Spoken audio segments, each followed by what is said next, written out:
Hi, everyone, and thanks so much for joining us for a conversation with Tony Oursler.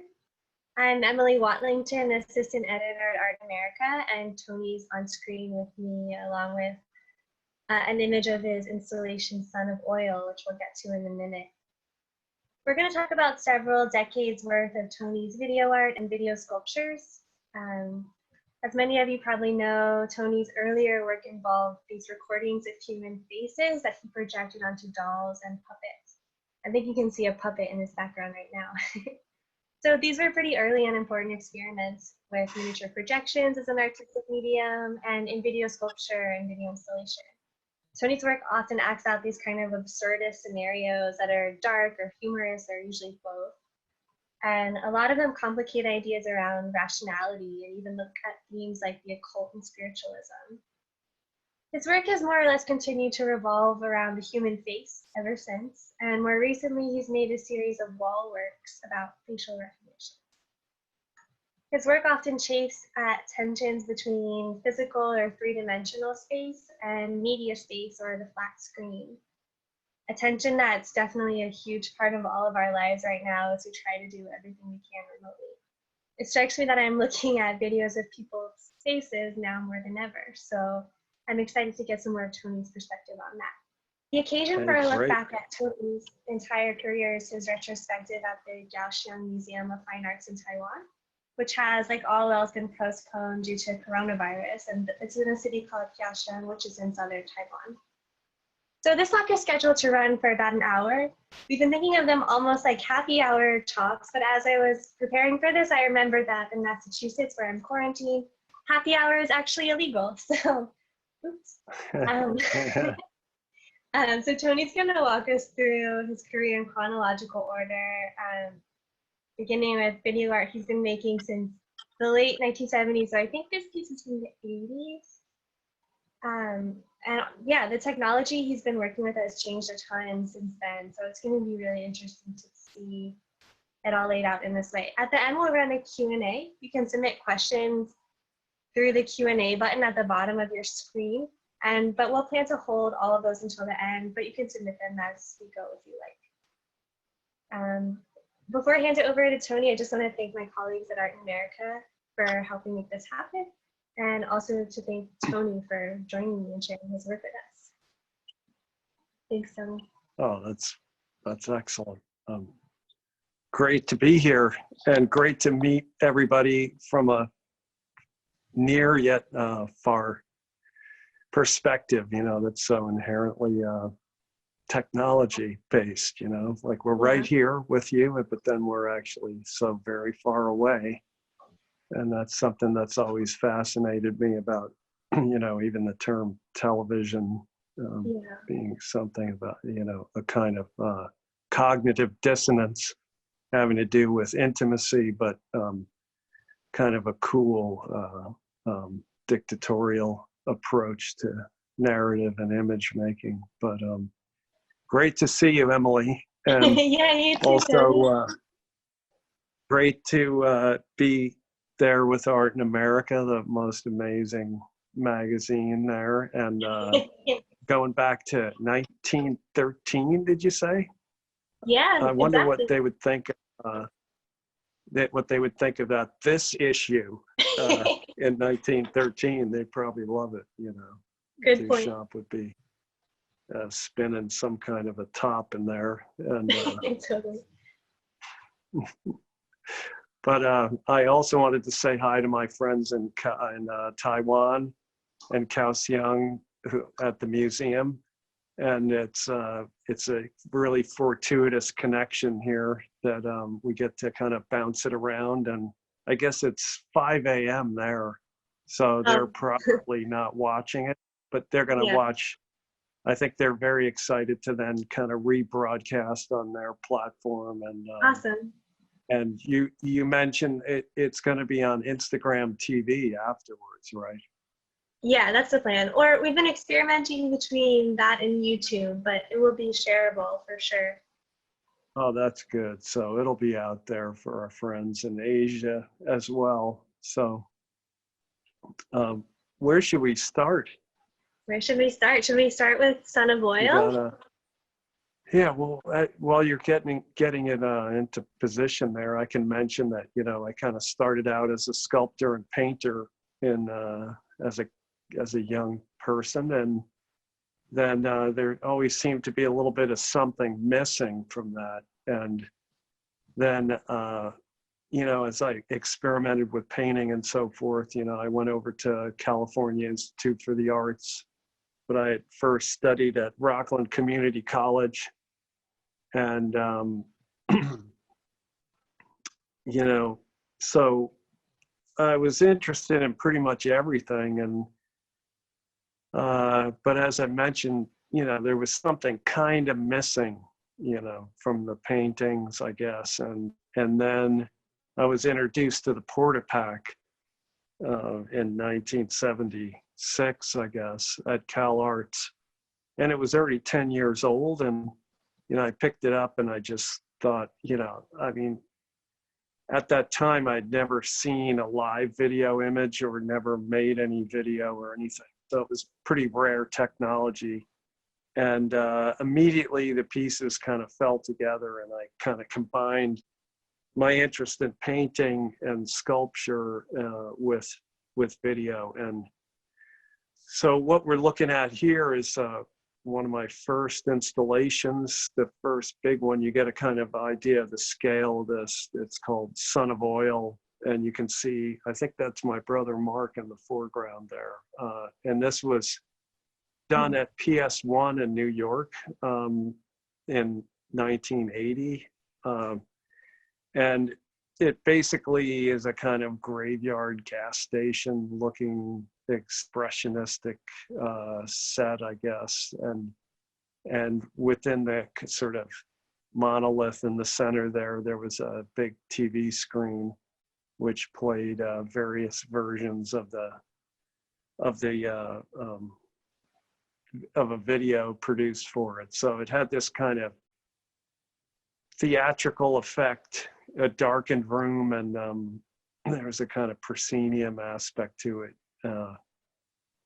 And it was very preoccupied with conspiracy theories. And so that piece, it kind of had references to a lot about the oil industry and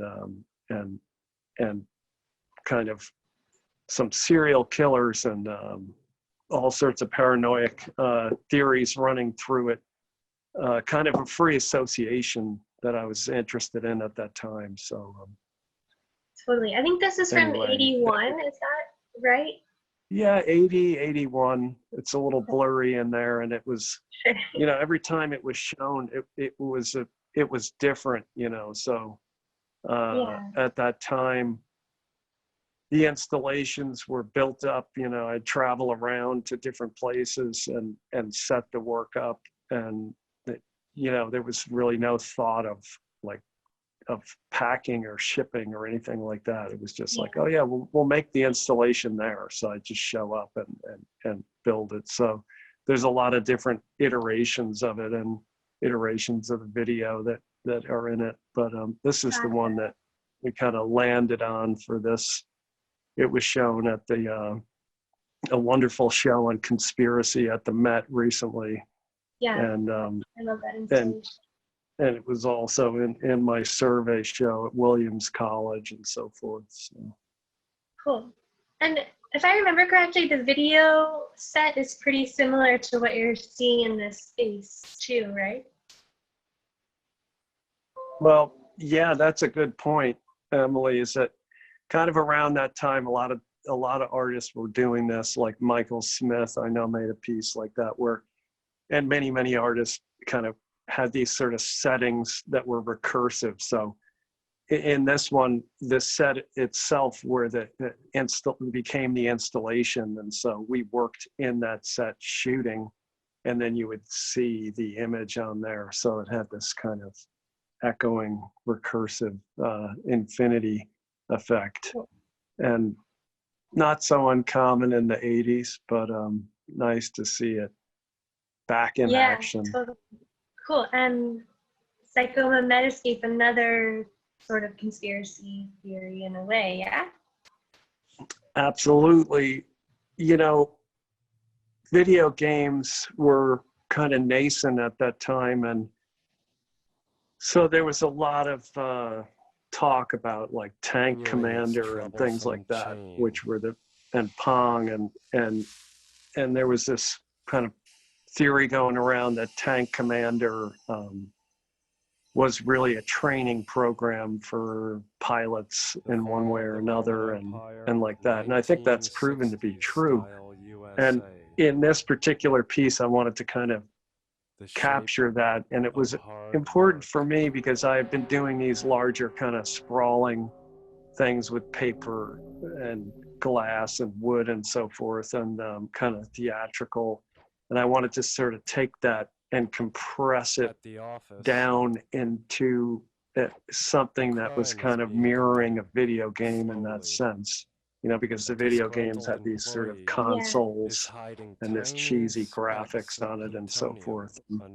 So I was thinking a little bit about the beginnings of kind of computer imaging, because in there's early animations with the very first Mac that could take 1 or 2 frames and you could flip them around and animate them, and so it had this kind of nuclear power plant connected to this kind of medieval turret, and in almost like a miniature theme park, and so this one, you know, I was reading a lot of Philip K. Dick at that time, and I did a interview with Philip about this piece, and people can find that online.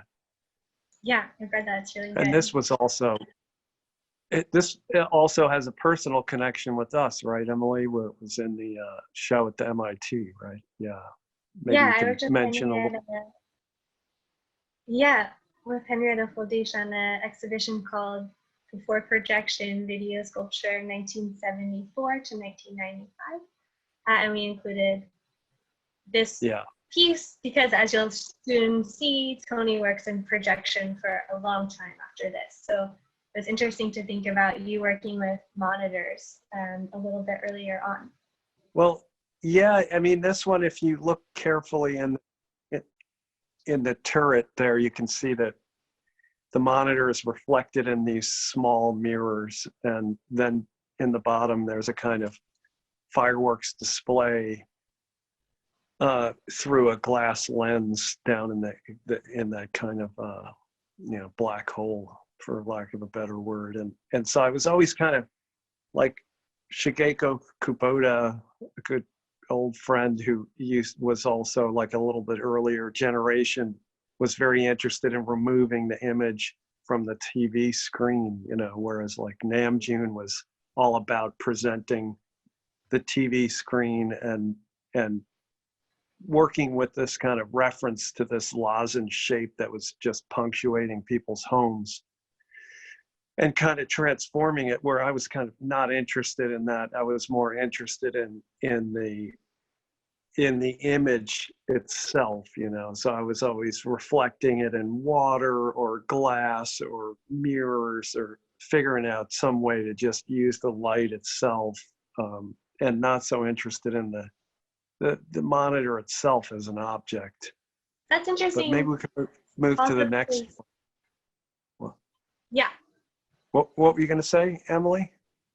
Oh, I mean, I was just thinking about how, like, it's sometimes, because this work also gets at a sort of, maybe not a conspiracy theory, but also like this feeling of paranoia. And I was thinking about how it's often through TV that we learn, like, you know, the conspiracy theory that there are aliens out there stealing people away. And this becomes like a trope that is familiar to everyone through like movies and TV. And so it's a interesting medium to try to take these on. And I love the dialogue in this piece, which gets, anyway, I'm thinking about how often there are things that go on that we can't explain, so we want to make up explanations for them, and there might be like a conspiracy theory, a theory about aliens, things like this. And I think you get at that through a lot of absurdist dialogues or narratives that make sense, like in the contained world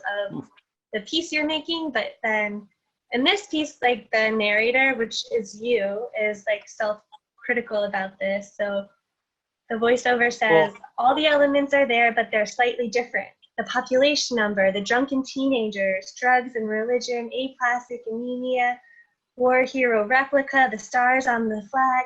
The only thing missing was the logic. And I really like that line, which is, yeah, I think trying to put all these pieces together in a cohesive way is something to get at. It's nice you brought me right back to that script, and at the edge, I'm sort of describing the edge of a little town, as you approach, this in New England, you approach a little American town and there's always like just some kind of sculpture of a war veteran and this liminal space, with some horrible little garden and public sculpture. And then, lurking in the back could be these partying teenagers with the music on and a flag draping up above and so forth. So it's kind of that, trying to depict that edge of suburbia, which sort of ricochets, as you mentioned, into the media culture, which has this feedback system culturally that, it's funny you mentioned that television promotes conspiracy theories. It didn't used to be that way so much. I mean, it's really now, what is it, Ancient Aliens, what you see on the History Channel, which is just a complete wonderful fiction, but it took me aback because it used to be that was a kind of documentary channel. Yeah, now there's all these people making their own conspiracy theories on YouTube, and that's such a rabbit hole one can fall down. I'm not going to say the words, but read my lips because they'll take this off of the platform. G5, COVID. Okay. Just put a subliminal message in there. Did you see that clip on YouTube where the woman does that, where she's worried they're gonna rip it down? And that's so she hilarious. puts kind of codes up. Oh, it's so good.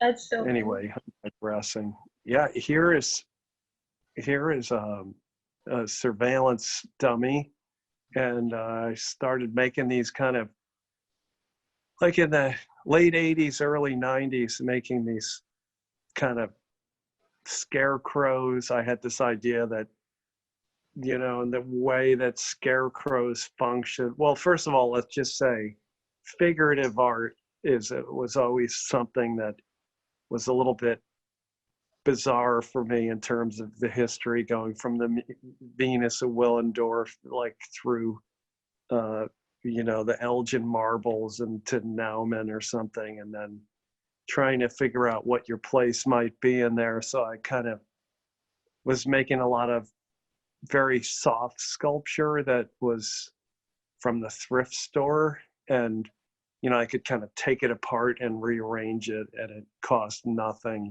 So actually, I was living up in Jamaica Plain at the time, and in Boston. there was a one thrift store there, and so I would just arrange these figures, and I wanted to kind of get at this effect. I was obsessed with the scarecrow, these scarecrow images and fields, and how they function to actually anatomically spook animals and so forth. And so I would set them up in my studio, and I'd come back from going wherever I went, and I'd walk in and I'd go, oh my God, this dummy would be sitting at the desk, and it would just scare me half to death, and I was like, what can have something interesting can happen with this, because it's still were like right out of the corner of my eye. It just shocked me.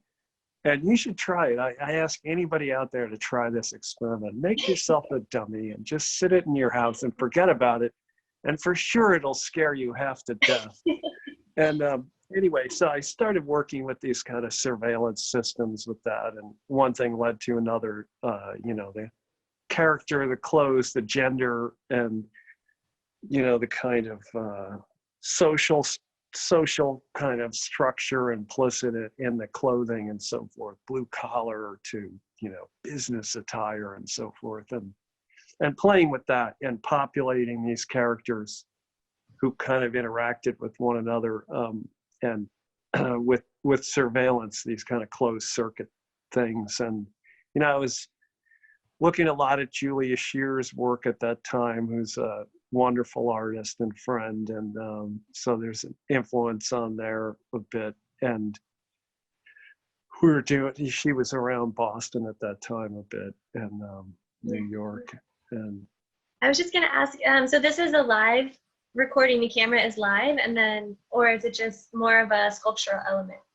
There was a live feedback system there. So, over here, there might have been a monitor being held by another figure, and the image would come on there. And then occasionally they would just dump, not plugged in cameras. So they'd psych you out. Like you would think you were being recorded, but not. And then, playing with that. But yeah, there was no tape. It was just live.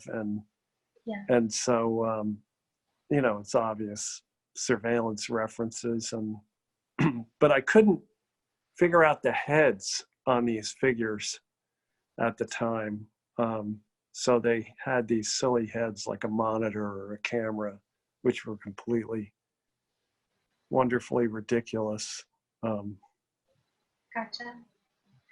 Well, it strikes me there was like a study at I think a subway station in Boston recently where they put like cardboard cutouts of police officers, and it decreased the bike thefts by quite a bit, because just the feeling that someone is there, I guess, has an impact on you, which, I think this totally gets at, but much earlier. I think this was only a few years ago. That's exactly it. These are basically, a lot of this work is psychology tests, in some way or another, a very, a lot of artists like that. And so we live in a culture now where, you're involved in A/B tests all the time. When you get on your computer and you're searching around, you think you're just going to YouTube or you're just buying something on a site, but you're actually participating in some kind of psych test or psyop or whatever. So yeah, here's a there's a series that I was working on. This is about this big, so it's kind of an oversized glass pill. And I was working a lot around, somehow there was a lot of designer drugs around that time, and I was kind of obsessed with because a lot of the work has these kind of folk references, surveillance, but also kind of the note before conspiracy theories. There were this idea of kind of like urban myths, and the idea of a meme, like an earlier meaning of a meme before it became the meme today. And so I was kind of associating technology with drugs, and also the kind of outlaw connection to these kind of designer drug chemists as a kind of metaphor for the early kind of the notion of the American dream, and the expanse to the West and so forth. Yeah, interesting. I love that it says maybe we can move to the next. Yeah. I think Prince stole that from me, So, yeah. Speaking of this piece here, Phobic White Trash, this is work with Mike Kelly, my old friend and collaborator. And this is at the Bernier latest gallery in Greece. And Athens, Greece, and that wonderful, look at that marble space, such a great spot to show, and a wonderful gallery. And so, you know, it was a very simple piece. It was one of the first projected faces that I did. As I mentioned before, the soft sculpture, these kind of dummies. You know, I couldn't figure out the head. And then one day I saw on the back of Video Maker magazine this little projector about this big. And I thought, oh, that would be interesting to play around with. And I got it out of the box and in the kitchen, you know, and I was living with your friend Joe Gibbons at the time. And I happened to have some dolls and these characters around. And I immediately, you know, I was looking at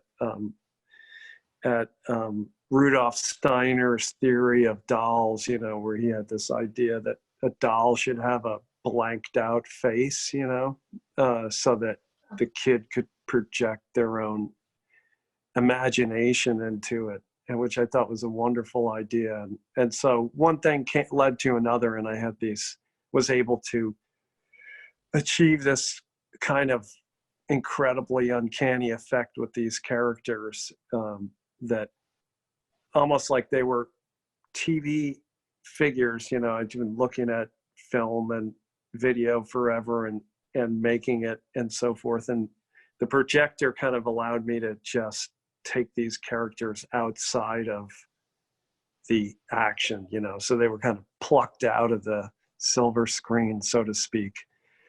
And so these two figures here were kind of in monologue, you know. One of them was called Phobic, that's played by Mike, and the other was White Trash, that's played by yours truly, and as only I could.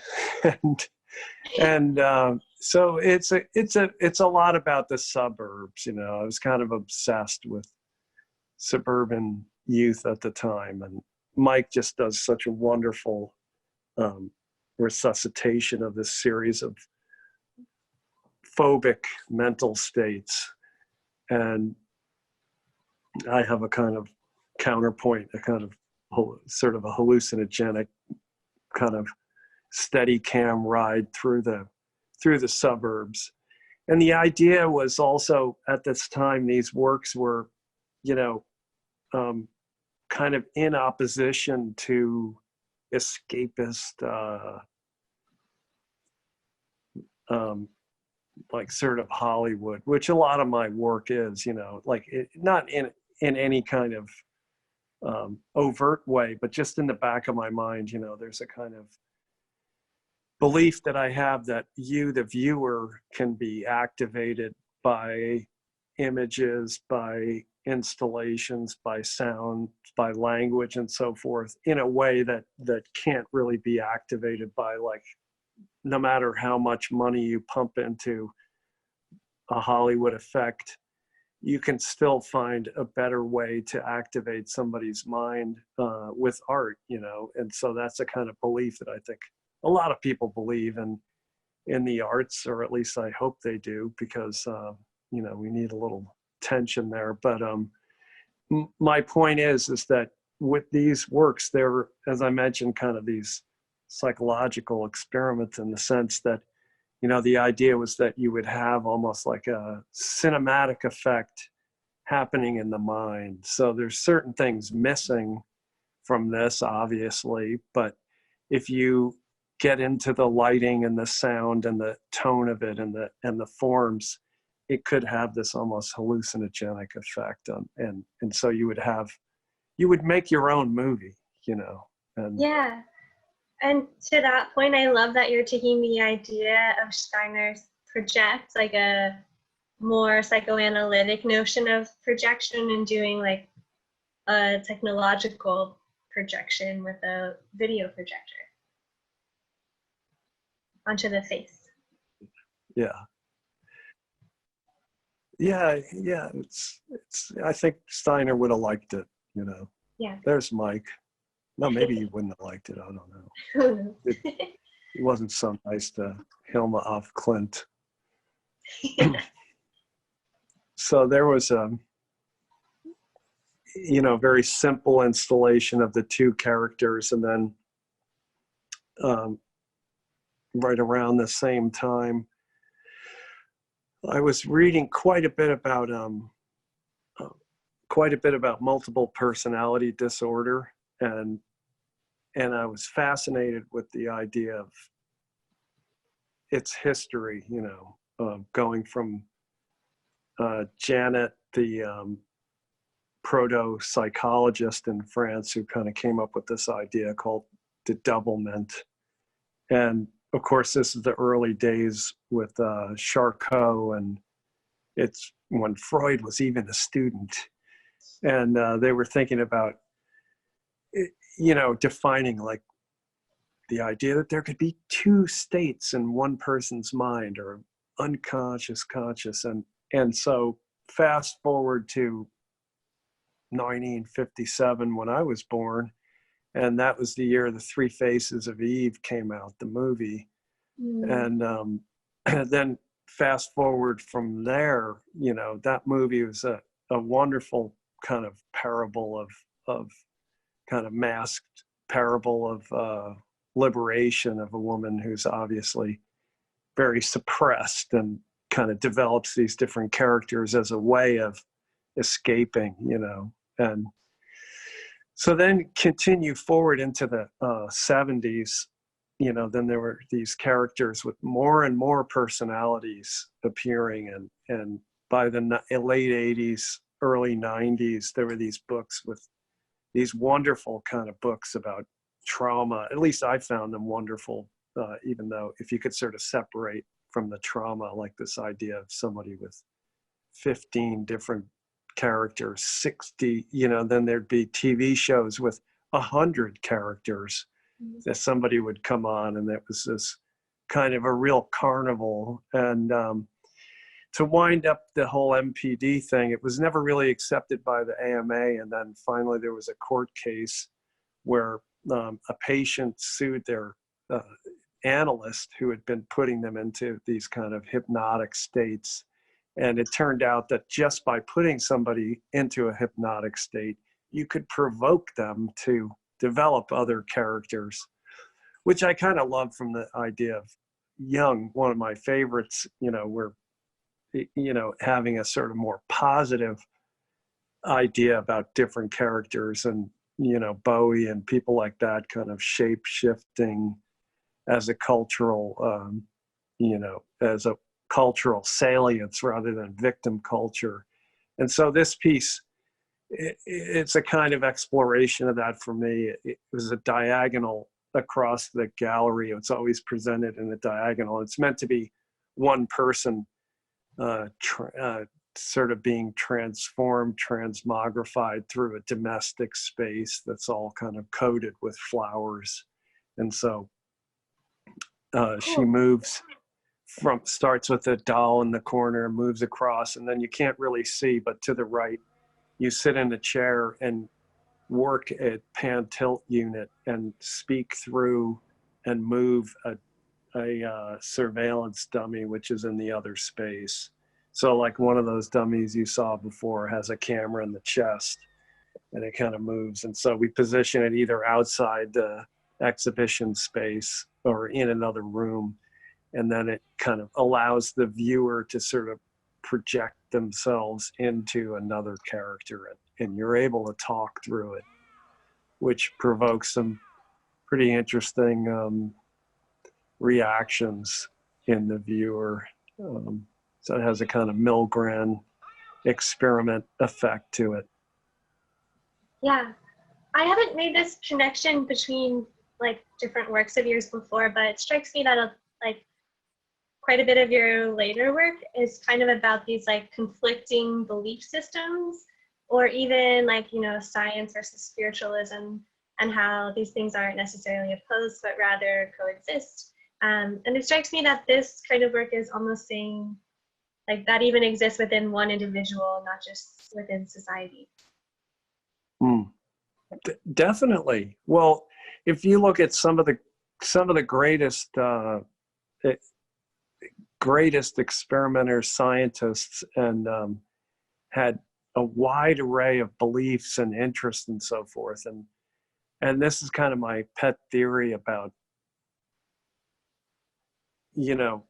as an artist, my devotion and avocation is to share creativity and a creative engine, and that the idea that to activate the viewer into a creative position, because we've got a culture that's stacked up to put you in the consumer docile position of receiving information, and if you can offer to people an avenue of creativity and a use to kind of like take this monitor and make something with this phone, because you've got a supercomputer in your pocket that you can have like a 80-track sound mixer, editor, and recording device and camera all inside your pocket. It's more powerful than what was used to take us to the moon.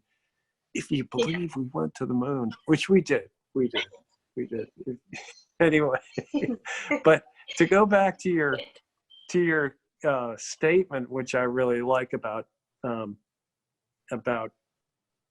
balance between science and kind of mysticism, which is, it's pretty much happening all the time now with conspiracy theories and so forth. As you mentioned, this kind of where the edges of consciousness and rationality, like the notion of imponderable means it's a definition of a point where science ends and speculation begins. And that's why I use that term for my big project, Imponderable, with Luma and MoMA and my friend Tom Eccles and the Luma Foundation and so forth, is that edge, when you pass it, that's a very interesting edge. And there's all sorts of value judgments about which position you're on, but you can't get from here to there without breaking that boundary and making mistakes.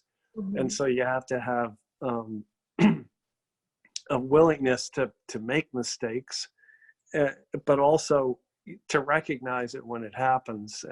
And so, for example, Rosenblatt, who invented the neural network, wonderful psychologist who's responsible for the machines, the whole foundation of artificial intelligence and machine learning today. He was a psychologist who was basically took the idea of anatomical neural networks and transposed it to a machine, which actually worked right there in Boston. And well, actually, he was at Cornell first, but one thing led to another, and towards the end of his life, he was he was working on SETI. He was looking for extraterrestrials, so he designed this kind of observatory in his backyard. And so you have those two things with this profound kind of invention and knowledge, and then he was willing to take this leap, and that exists in the same person. And I think, somewhere in there is art. Yeah, that's really well put. I really like that. That's my friend, Tracy Leipold, wonderful performer who was in a lot of, she was a kind of, kind of alternative character for me, like a kind of doppelganger. And we did a lot of work together. Cool. She plays most of the character. There she is again. And Bowie. David, looking sharp. Yeah. That's at his birthday party? Yeah. What a great time that was. 1996, I met David, and he invited me to do the kind of settings for his birthday party, which was I was a fan since I was a kid. All my sisters, Teresa and Carol, everybody in my family was completely in love with the guy. So it was really just a dream to be able to meet him and work with him a bit, and to be able to, he loved the work, and we did a couple of nice projects together through the years. But this was like a dream. It was Madison Square Garden, his 50th birthday party, and so there were these kind of double figures of him on the stage, and giant eyeballs and a big projected head of his and so forth. And it's wonderful guests, and there Lou Reed and Frank Black and Sonic Youth, even. Such a great time. People can see that online. Awesome. And this is one section of a piece called Switch, which was installed. It was a kind of modular piece with characters and talking lights and different projections meant to be installed around the Pompidou. So it was made in all in French, and those are the wonderful pipes above there. Yeah, you can go on to the next one. Yeah, it's with my friend Christine Van Ash, wonderful curator who did the media collection at the Pompidou. Cool. Underwater head. Yeah, cloud. And Tony, I'm just noticing it's 5:45, so do we want to get to maybe this piece? That's why they call it Zoom, because you have to just zoom ahead, Indeed. So yeah, you want to talk about this one, or you want to keep going? Either way. Yeah, maybe let's keep going. The 25 heads. This one. I like to talk about this series. I love it. Yeah, put a smile on your face. That was exactly it. So, I obviously made a lot of kind of darker work, and at a certain point, Jacqueline and I just had our son, and I was feeling pretty good, and I thought, well, maybe I should try to make something that's a little bit more humorous and see what I could do, Yeah. And because there's a lot of humor in the work, don't get me wrong, but just anyway. So it lasted for a few minutes, and I managed to make some pieces that I thought were humorous, and but the idea was kind of, I'd read somewhere about these kids in somewhere in Asia where there was an online pet that you could feed and keep alive somehow in your computer. Yeah. And what's it called? Tamagotchi. Yeah. So I never really saw it, but it just got me thinking about what, this idea of a pet, like that if you could kind of have a digital pet and what a pet meant and how people talk to pets, so they're kind of like, oh,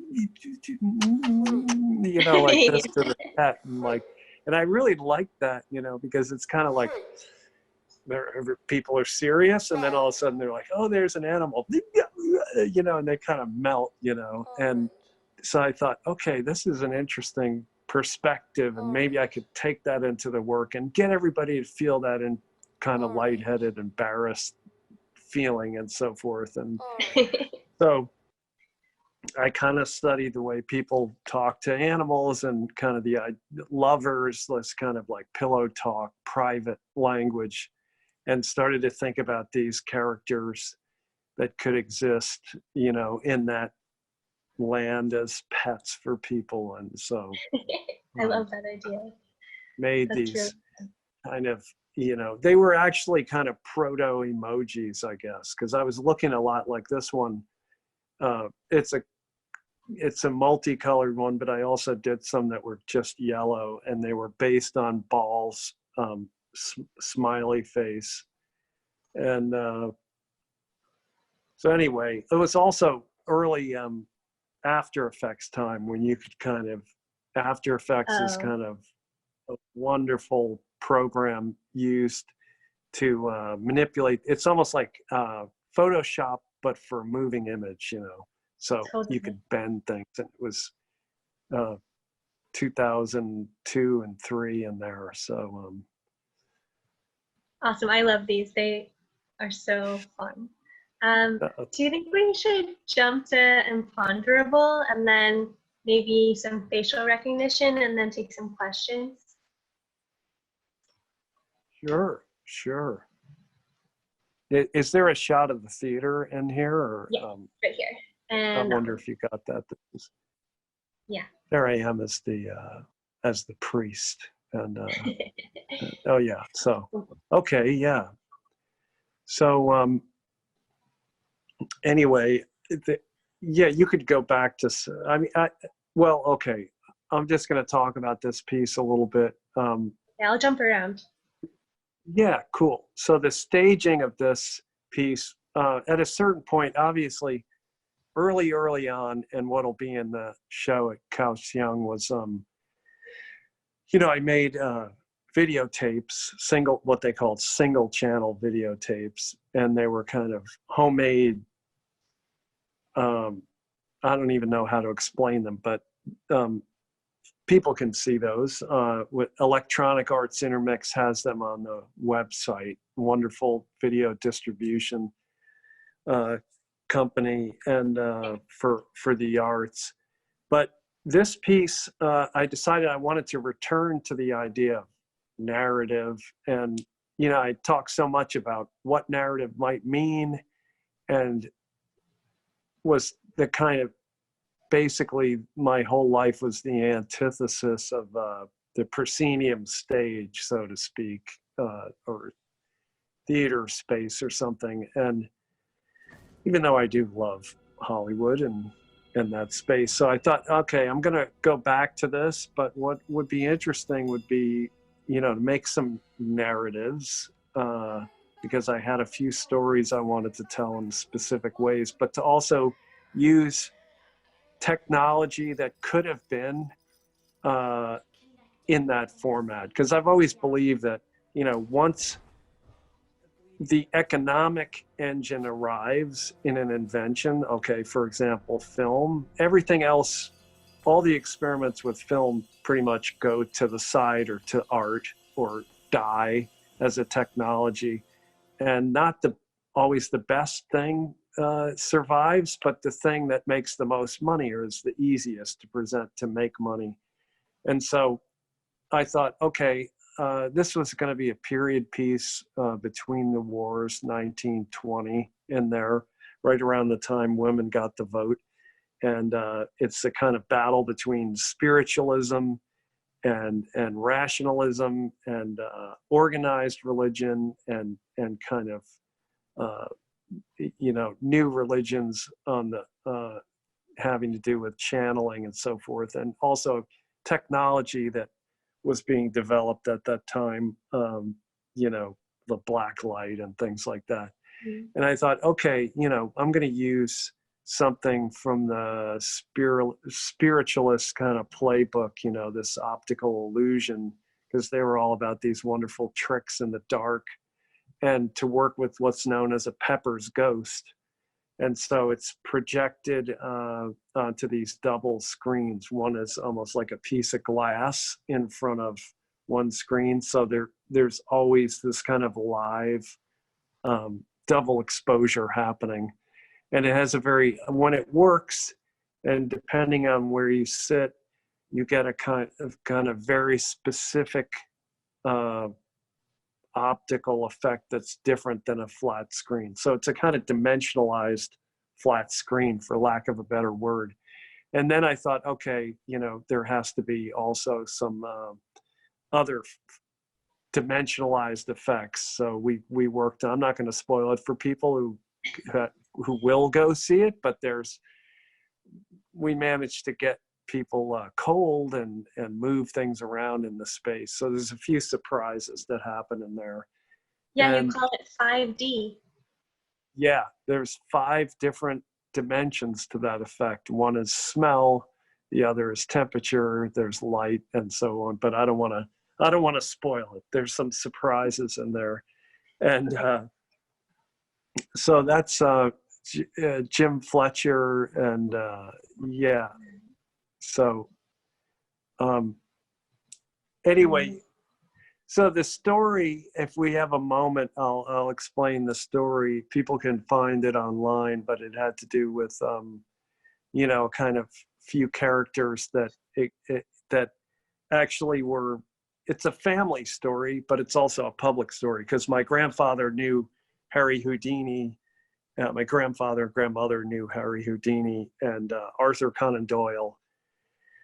And my grandparents were writers and filmmakers in the sense that they wrote for film. And a lot of my grandmother's films were very racy, like Night Nurse is one that was out there, kind of pre-code movie, and is quoted in here. And to make a long story short, Conan Doyle, due to the losses during the war, and also, around then there was the Spanish flu, which killed many, many people, which has an echo to what's happening now. But so there was this kind of battle of belief systems that happened in the film. And I don't think I'm going to talk much more about it, because a lot's been said and can be found online, and we only have 5 minutes left. But anyway, it was the beginning of a series of 4 or 5, and this obviously the most elaborate piece that was made so far with narratives. But each one has a different technique. One has, this one has the Pepper's Ghost, and then I've been working with virtual reality for another one that has to do with UFOs and so forth, which will also be in the show. So Tony, I have like several burning questions for you, but maybe I'll let you, let's see. Well, I wanted to ask you quickly, and I'll do it as a segue into the facial recognition works, which maybe we can go there before. We can talk about quickly and then open it up to questions. And I wanted to ask you, because as we've seen, you've been making video web for a while, and the technology has changed so much. And I was hoping maybe you could speak a bit about how that's like impacted your work. I was also really struck by a quote from you from an interview where you were talking about a lot of art is about sort of deconstructing and critiquing rather than offering a new paradigm, and how that's kind of a problem. And I think that's definitely true of a lot of work that's critical about technology. So yeah, maybe you could talk about those two things / the facial recognition. Well, I kind of, when I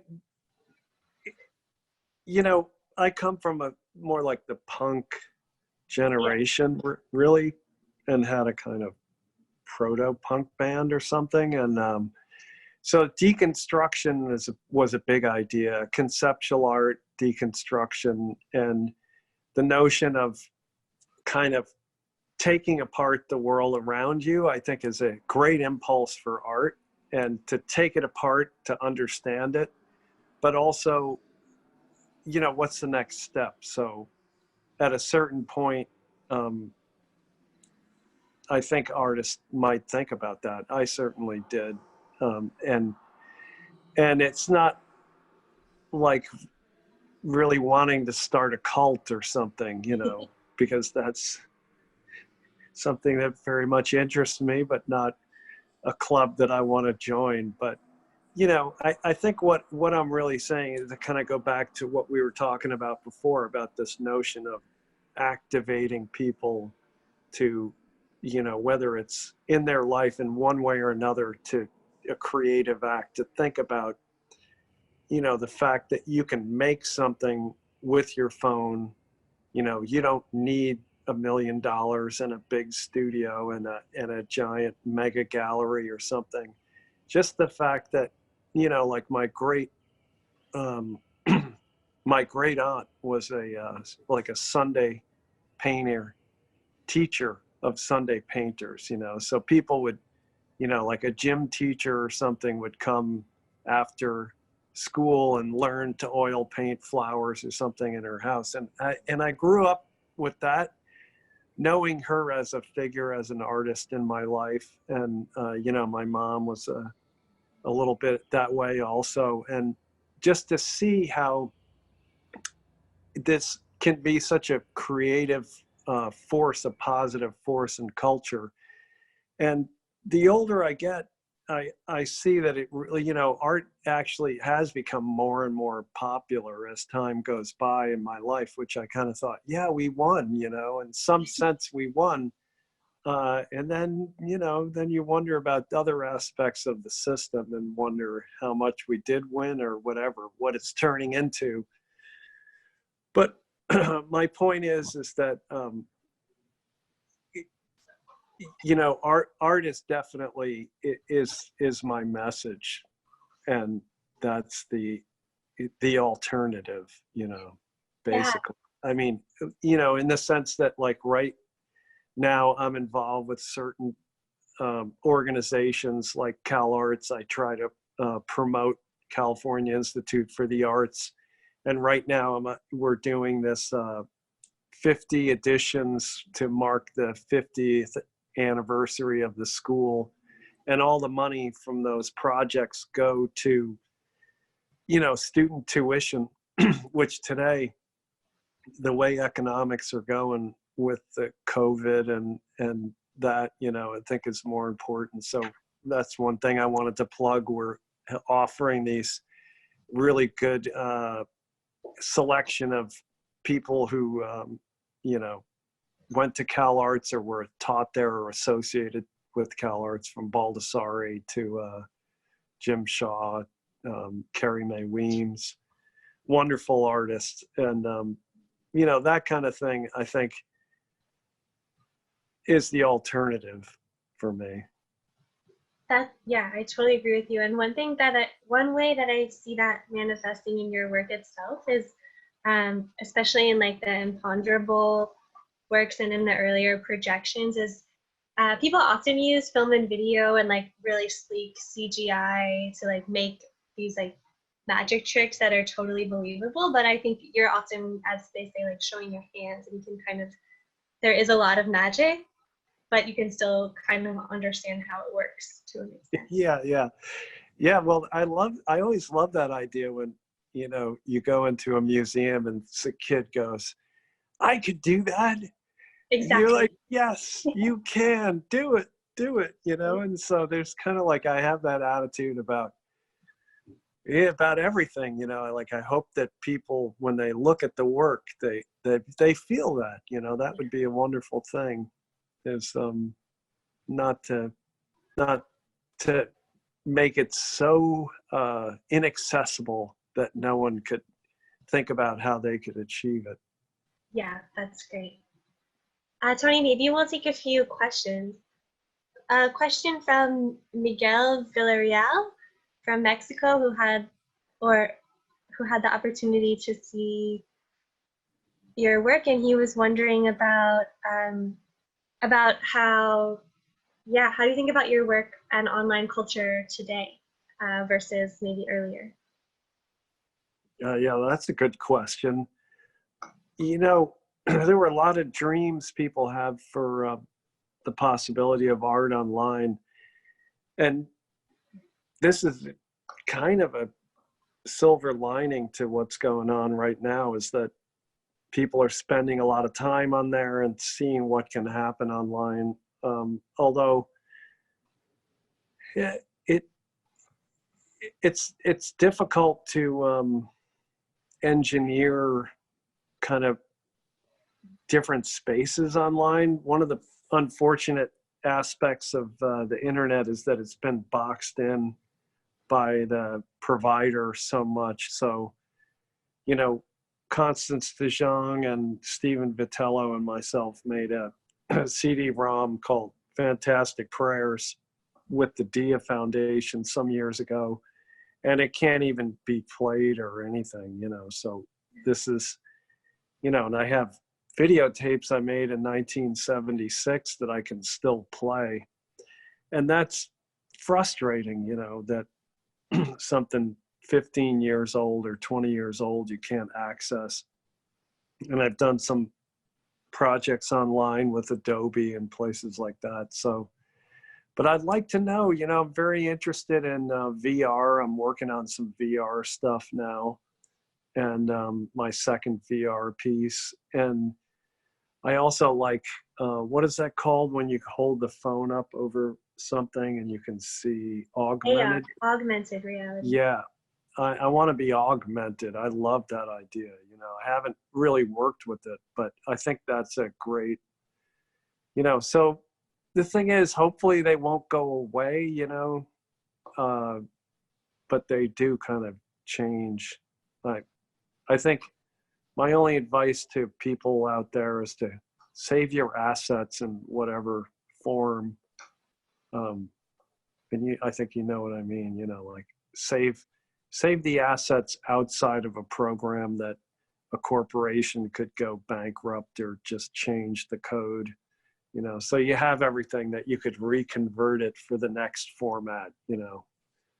Yeah, I think that's important. I mean, I feel frustrated because when I was in art school learning video stuff, it's already kind of useless. Like the softwares have all changed and the codecs are different, and yeah. Yeah. Can you play, do you have everything or no? I have it like on a hard drive that I haven't booted up in a while, that I hope works. Oh yeah. Yeah. Yeah. Well, it's good you have a hard drive, because I've met a lot of people who don't. I'm like, where do you save your stuff? And they're like, what do you mean? Yeah. It's saved in the cloud, in the ether. Yeah. Maybe that's good. I don't know. There's quite a few questions. Quite a few people are asking how you're like making work under COVID, or if you're making work right now in quarantine, and how that's affecting your practice. Oh, good question. I'd like to know how you all are doing it myself, but you know, I could, if you threw me on a desert island, you know, I'd just be making something. So I can always shift from one thing to another. Luckily, I like to just, you know, if it's music or writing or whatever. So if I don't need a lot to make work generally. What was that? This is the cat. Yay, I love that effect, the tail there. Wow. That's a good special effect.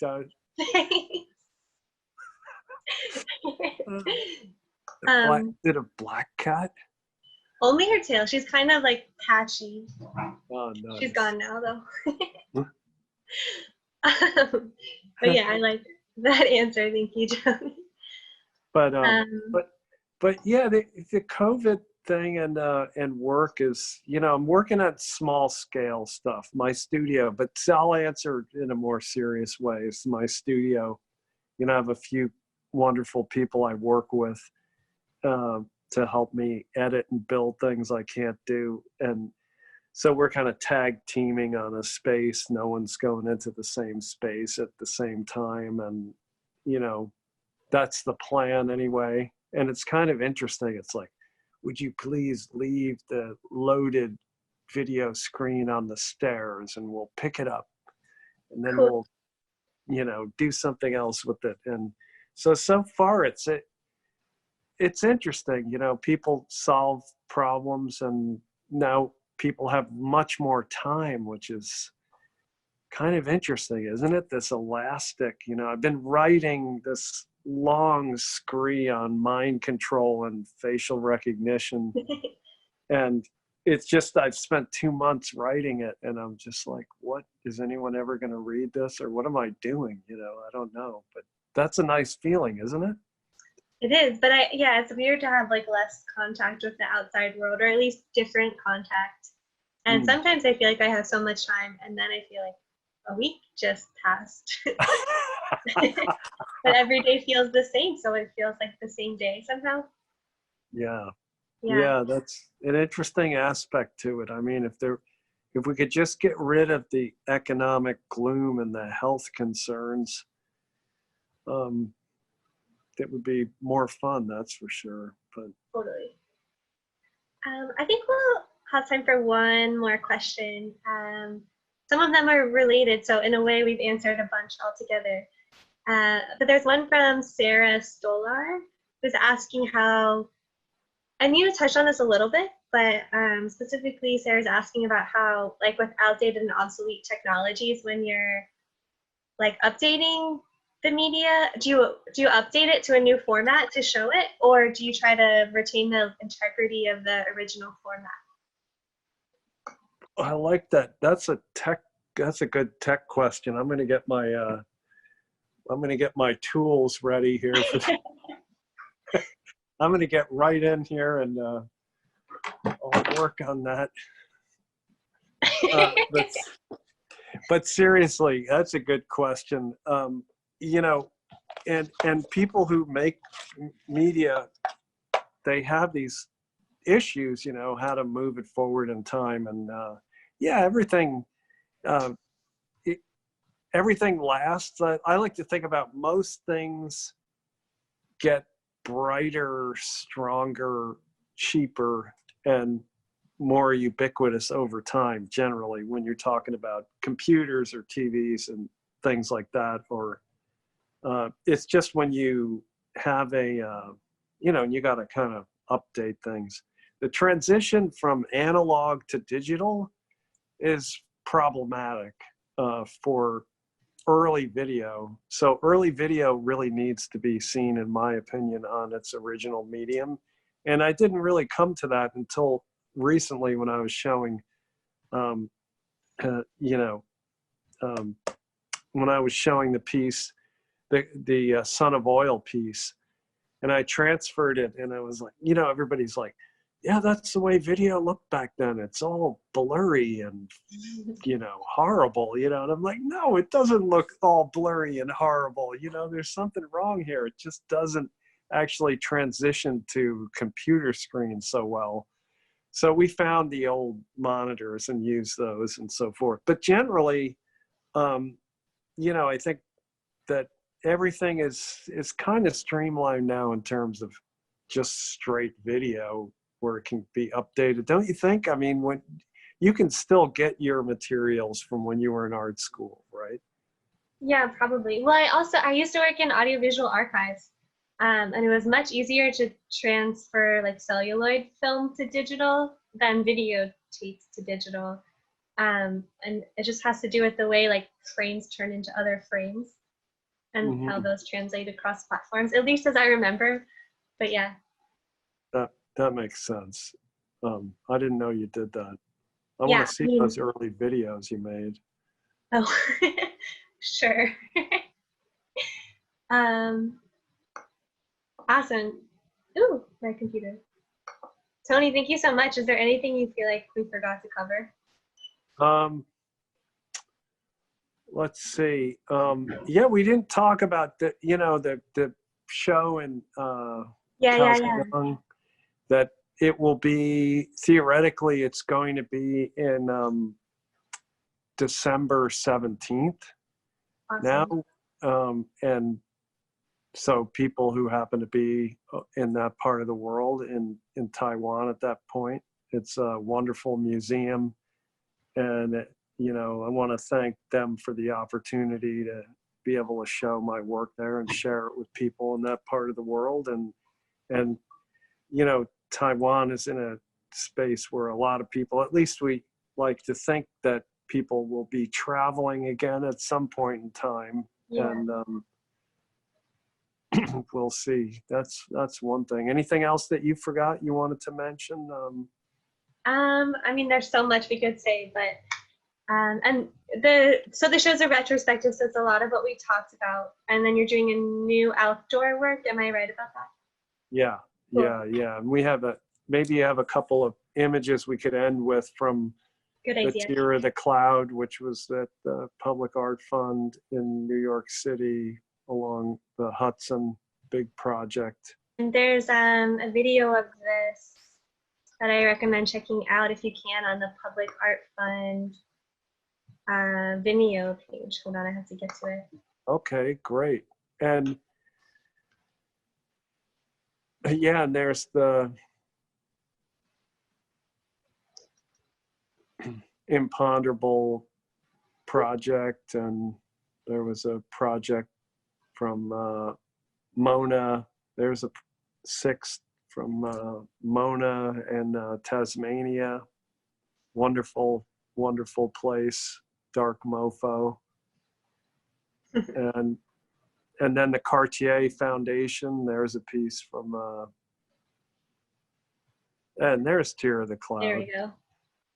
And yeah, I just wanted to give a quick sense of your outdoor projections, which are just so much huger and brighter and very different than your earlier doll projections. I love this one. Yeah, I've been, there's my friend Jason projected it, and projection into the water, into the Hudson. And this was the kind of working with 3 or 4 outdoor projections recently. It's been something that I've really, this kind of large scale immersive public works have been really exciting to work on. This is at the Cartier Foundation recently in the kind of trees exhibition, and will be shown in Milan in the triennial whenever that gets rescheduled. That's one of the pieces that is delayed, but a version of that will be in Kaohsiung at the museum outdoors. Cool.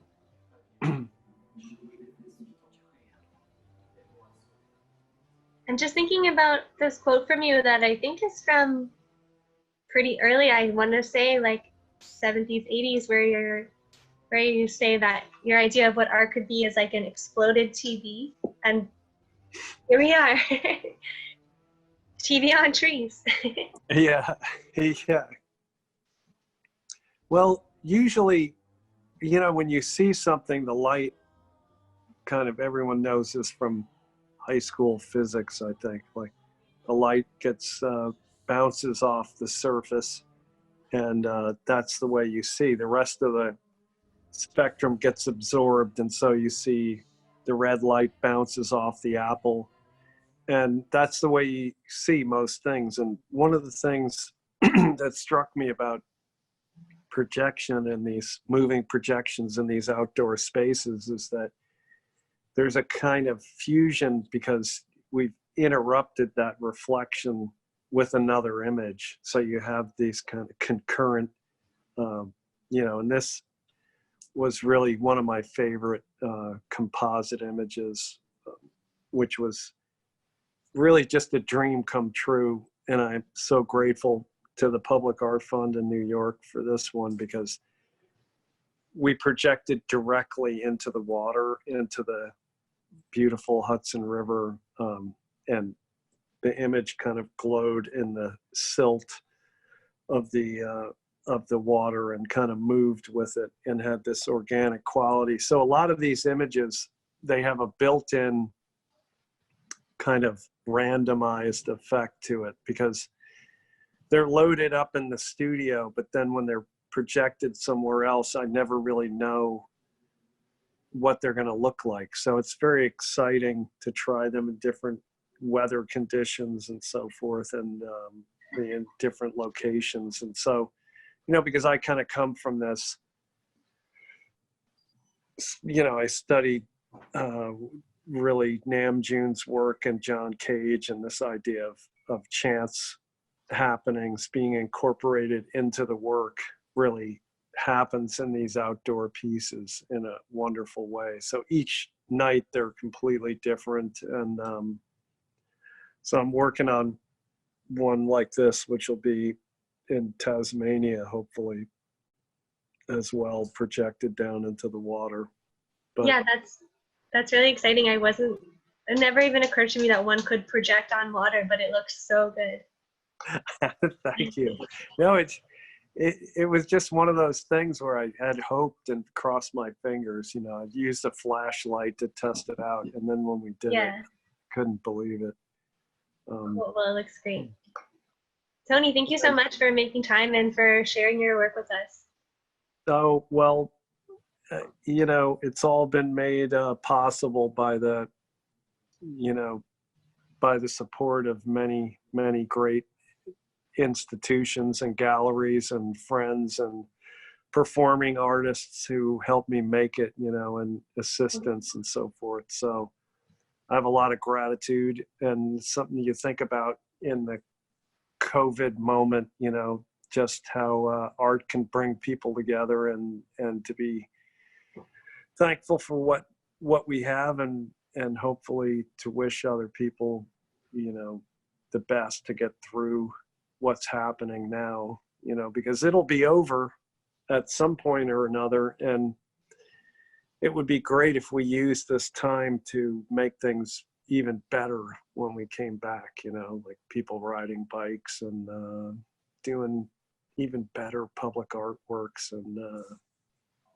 the Luma Foundation will be finished in Arles, and things will move forward, you know. For sure. Totally echo that. All right.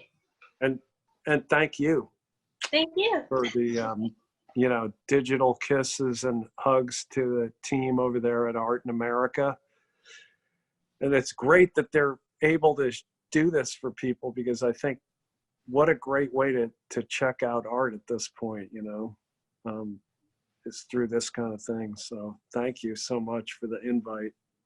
Yeah, thank you for joining us. We're excited to, your work is cool because it's both like digital and physical space. So there we go. Thanks, Tony. All right. Thanks, Emily. Take care, everyone. See you soon. See you.